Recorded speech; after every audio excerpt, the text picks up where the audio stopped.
pick up on what I think is the big point that Miklos has given us and get both of you to comment on it a bit further. This was the point that for a city of our size, we are, well, put it crudely, punching below our weight. We are at 1/3 the level of Canadian incorporated head office market cap relative to other cities of our size. Did I summarize it correctly? That's a pretty appalling statistic. And while you have great upside. You have focused on the upside. We can only get that. That's the right way to think about it. But let's just pause and ask ourselves why. I mean, you're McKinsey and all of you here who are in the consulting business know the first thing you need to do is analyze the problem and find out what went wrong. Why are we at 1/3 of our potential? There are a couple of challenges. There is first and foremost an image problem, especially in the more immediate neighborhood in North America. Vancouver is perceived more as an amazing retirement community rather than a business center. And this is a prevalent image which not necessarily have a lot of factual base.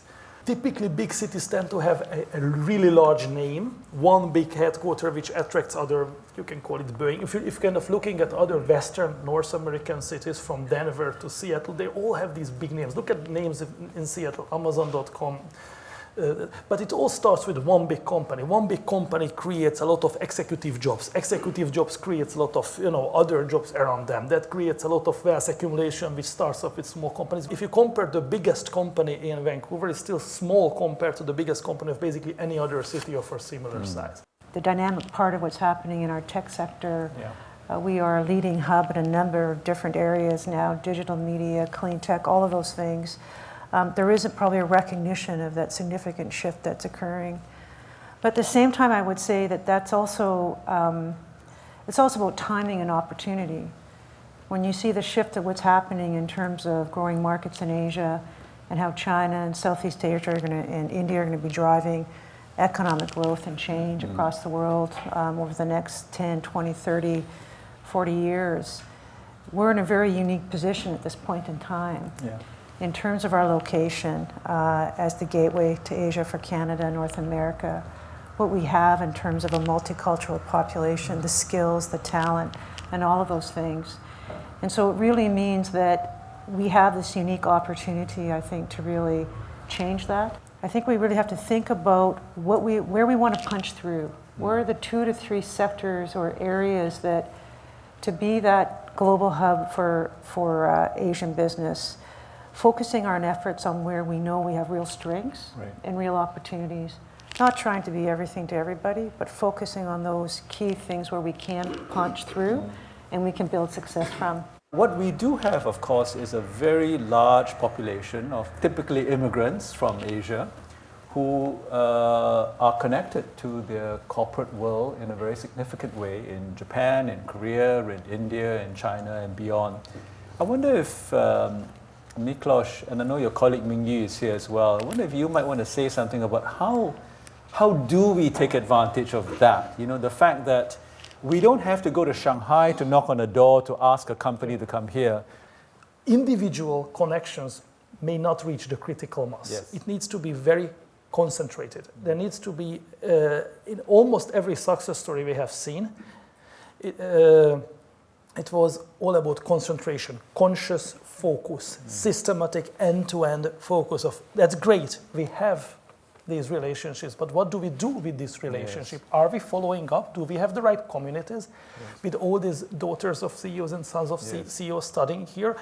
Do we give them opportunity to actually, at least do we listen to them? Do we give them forums? Do we give them opportunity to find the jobs and work where they can directly benefit from them? Do we find the right channel? If there is interest, it's interest, attention, desire, action. Are we going through all these steps in a conscious policy? And it takes a lot of coordination, a lot of leadership. We have always celebrated multiculturalism and the diversity of our province. We see it as a real strength, and it is. But one of the things that I think that's starting to shift and that Minister Watt has been really advocating and trying to do is exactly what you're saying. It is actually taking that diversity, that multicultural connections that we have, and using them to be that bridge in trade, in cultural partnership Yes. between China, between Japan, between Korea, between India.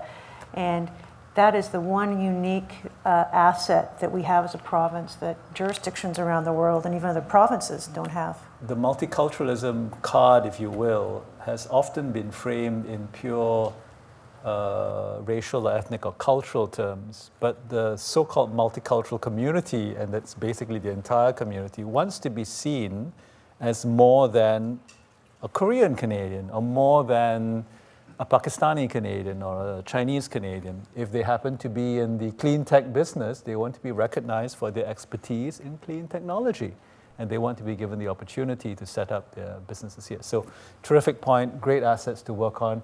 I think there's a comment or question here from Shihao. For Miklos, I guess McKinsey is the most famous for develop strategy for any organization from big country and bank as well.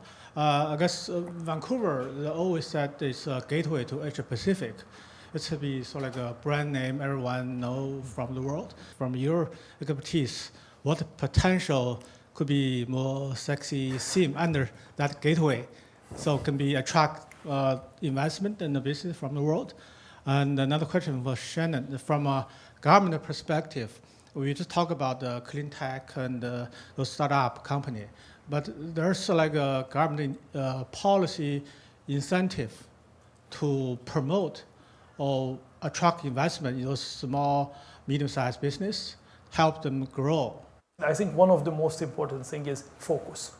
Every city, even the biggest one, tend to be amazing in one or two topics and areas, and they are really heavily focusing. It doesn't mean that they are not interested in every headquarter and every investment, but they are making a strong bet on some.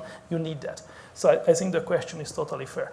Just to be a gateway is not enough. There are dozens of cities who are claiming to be the gateway. I remember I come from Central Europe, and every city was, we are the gateway to Russia. But people don't need gateways. That's I mean, right. why would they need most of global economy is not that much physically traded anymore. If somebody wants to do something with Toronto, they fly to Toronto, right? So we have to be. So I think there is a need for a catchy, very focused vision, and a catchy, very focused team. I don't know what the answer is. I think it's very urgent to get it. Cities who have been historically successful and were able to do a paradigm shift, right? And already great cities, because this is the challenge of also Vancouver. This is already an amazing city, right? We are speaking about from good, not even from good to great, but from great to amazing, right? Those who did it, they were always did it because they got major cycles of technological innovation within a period, right? If you, in the 1860s, 1880s, all the big cities were because they drummed on pharmaceutical technology of chemistry. In the 1930s, 40s, the big cities were the ones who were in automotive, right? So there is always ongoing major technology shift you need to grab. There is a full force industrial revolution ongoing right now. The world has never seen so much changes before. There are certain technologies which are not just changing beyond recognition, but they are doing it faster than ever before. Certain sectors, like actually energy and clean energy, unquestionably the world needs to totally change its energy structures and system. The next 20, 30 years, whoever gets it is a $1 trillion story.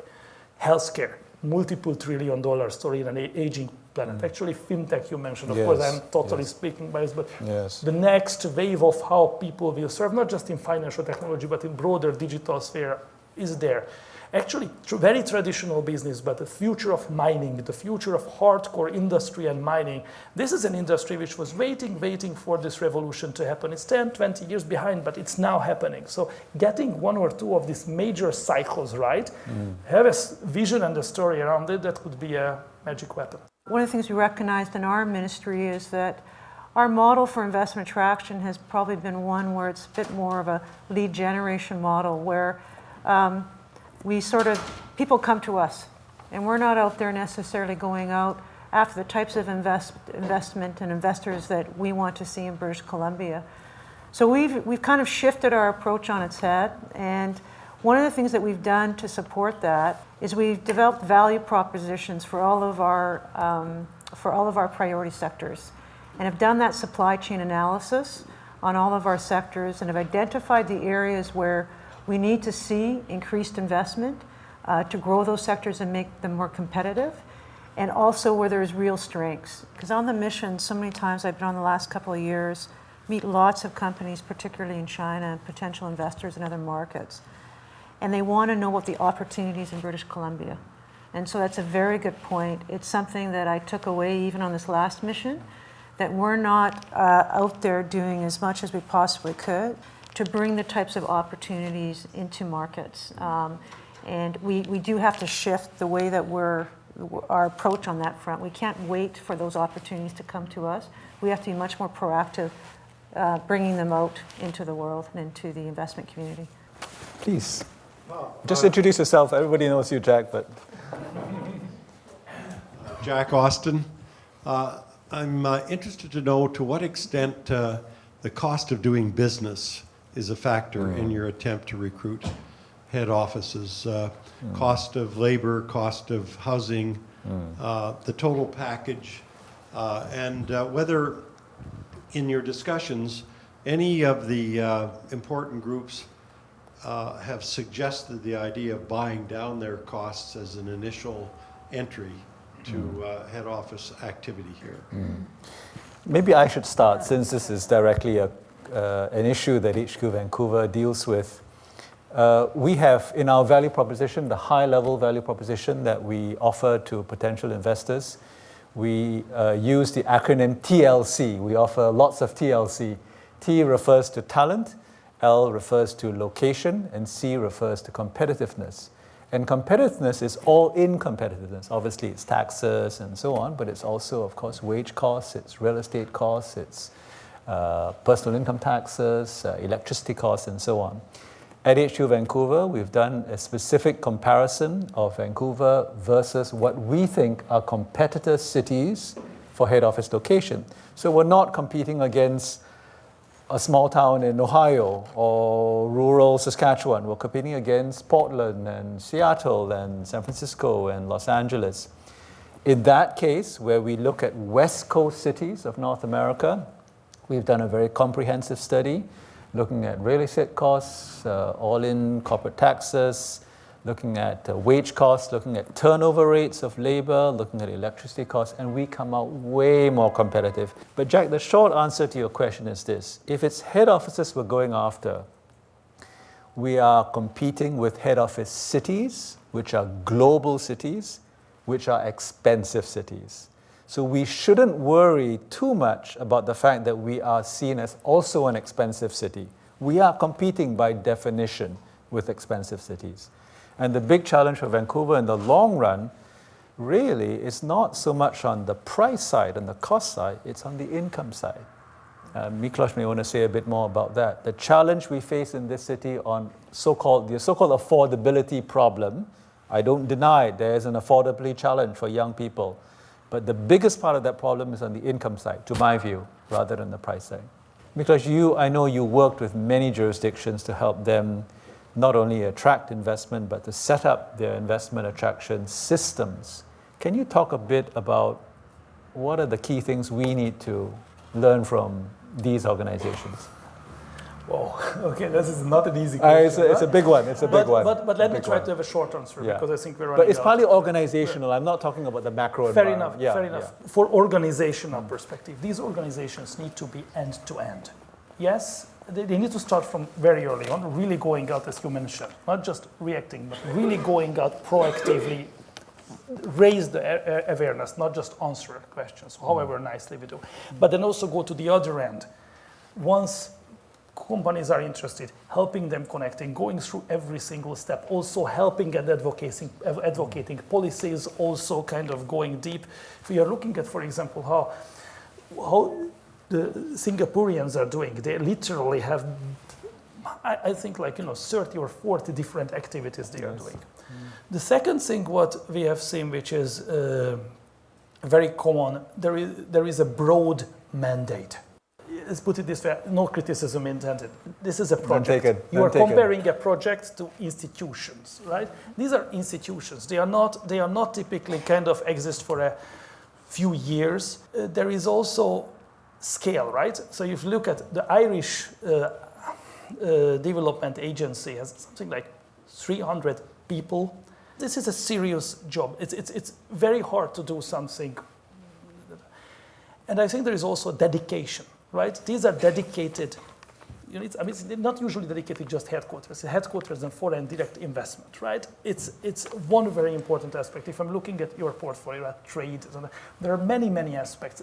Typically, you want to have an institution that purely focuses on one, because otherwise, at least the global experience shows that otherwise you are trying to do way too many things. Mm-hmm. There is an industrial solution to some extent. It sounds maybe uninspiring, but devil is always in the details.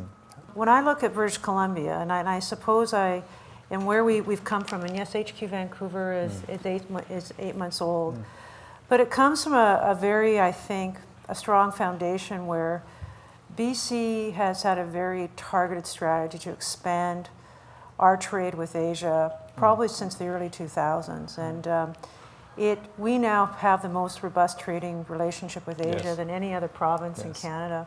40% of our trade is with Asia. And we've done it incrementally. We've done it to really focusing on key sectors to reduce our dependence on the United States, such as with our forestry sector. And when it sort of comes to this vision around HQ Vancouver, it's an area where I think was a frustration for a number of different agencies and for some of our ministers too in the provincial government.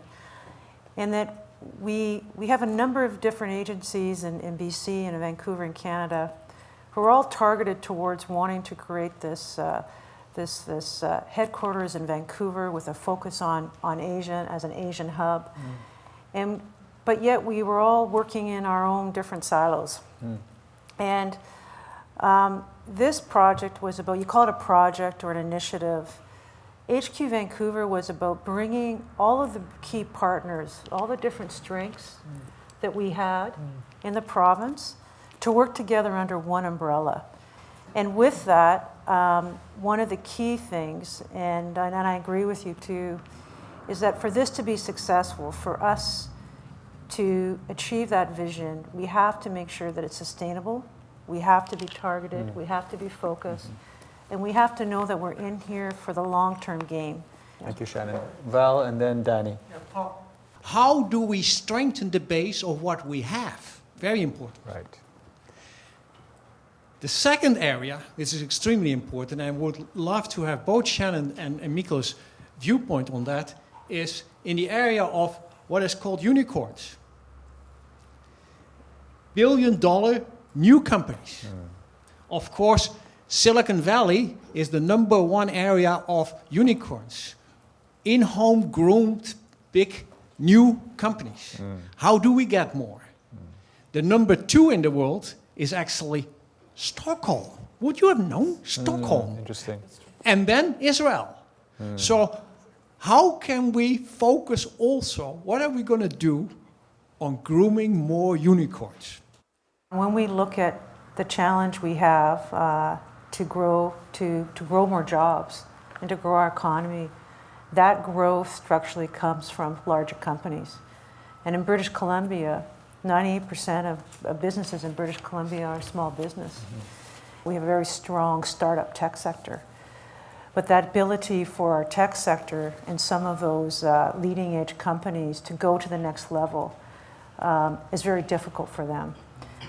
They end up even getting bought out and having to move down to the United States or Silicon Valley, or they die on the vine because they don't have access to the next round of A-round venture funding and that type of thing.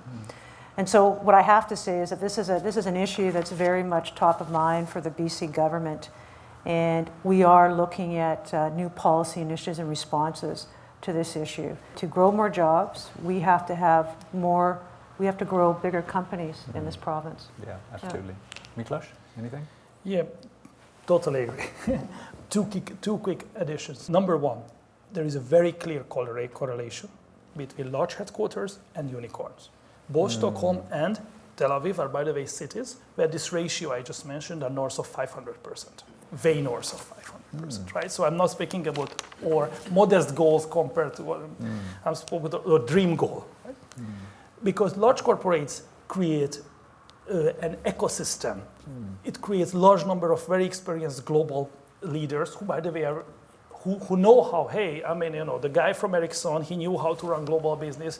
The guy from this telecom company was kind of, spent his time in Asia. He knows how to build a company from 1,000 to 10,000. These are the people who walk around us. Number two, I actually think that what you are asking is super timely, because the existence of unicorns, also the definitions are also, that they are privately held, which to me is a question whether it's gonna stay like that forever or whether they're gonna IPOs, but the existence of companies becoming very quickly worth more than $1 billion and become major employers, this is an accelerating trend, right? The governments and organizations, we cannot tell which companies will be successful, right? So the trick is we don't tell them. We don't tell them what. We just make sure that there is an environment when they find it extremely easy to start, and much more importantly, when they reach this midlife crisis, or I don't know, the mid-company crisis. They see great examples around them of, okay, this is actually not just the 1 billion, but there is the 10 billion and the 100 billion opportunity, and that really exists, and people have done it, and those people who have done it, they really feel good about themselves. And then also the people around him who knows how to do this. This is, I think, when a lot of help can Things be. that happen, yeah. Was there a question here? We've been talking about provincial government a lot. And so, particularly with HQ Vancouver, you're asking people to come, and how well aligned the federal government is in terms of environmental, financial, immigration, all those regulations and things that could be roadblocks. How helpful have they been in sort of opening the doors and not necessarily just letting everyone in, but making a predictable journey?